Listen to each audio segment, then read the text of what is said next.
நாங்கள் ஆராதிக்கிற தேவன் எங்களை தப்புவிக்க வல்லவர் என்று சொல்லி உங்களுடைய வாழ்க்கையிலே தேவனை குறித்து வைராக்கியத்தை வெளிப்படுத்தும் போது, நம்முடைய வாழ்க்கையில் அநேக நேரங்களில் இவர்கள் சொல்வது போல நாங்கள் ஆராதிக்கிற தேவன் எங்களை தப்புவிக்க வல்லவராய் இருக்கிறார், அவர் எரிகிற அக்கினிக்கும் ராஜாவாகி உம்முடைய கைக்கும் நீங்களாக்கி விடுவிப்பார்.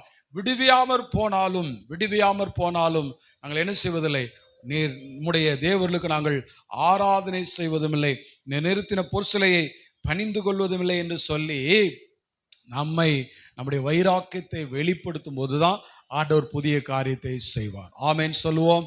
அல்லேலூயா. அவர் நல்ல தேவன். அவர் நம்முடைய வாழ்க்கையில நிச்சயமாய் பெரிய காரியங்களை, புதிய காரியங்களை செய்கிற தேவனாக இருக்கிறார். நான் சொன்னேன், முதலாவதே சொன்னேன், எப்படி சுனாமியை மறக்க முடியாதோ, எப்படி கொரோனாவை மறக்க முடியாதோ, அதே போல் அந்த வார்த்தையை கேட்டுக்கொண்டிருக்கிற உங்கள் வாழ்க்கையிலே இன்றைக்கு கர்த்தர் செய்ய போகிற அற்புதம், உங்கள் வாழ்க்கையில செய்ய போகிற புதிய காரியம் உங்கள் வாழ்க்கையில மறக்க முடியாத ஒரு சில அனுபவங்களை உண்டாக்கி தருவதாய் இருக்கும். நீங்கள் தேவனாகிய கர்த்தருடைய நாமத்தின் மேல் வைராக்கியம் உள்ளவர்களாய் அந்த வைராக்கியத்தை வெளிப்படுத்தும் போது, இயேசு கிறிஸ்துவை ஆராதிக்கிற அந்த ஆராதனைகளின் முக்கியத்துவம் கொடுக்கும் போது நிச்சயமாய் ஆண்டவர் உங்கள் வாழ்க்கையிலே புதிய காரியத்தை அவர் செய்வார்.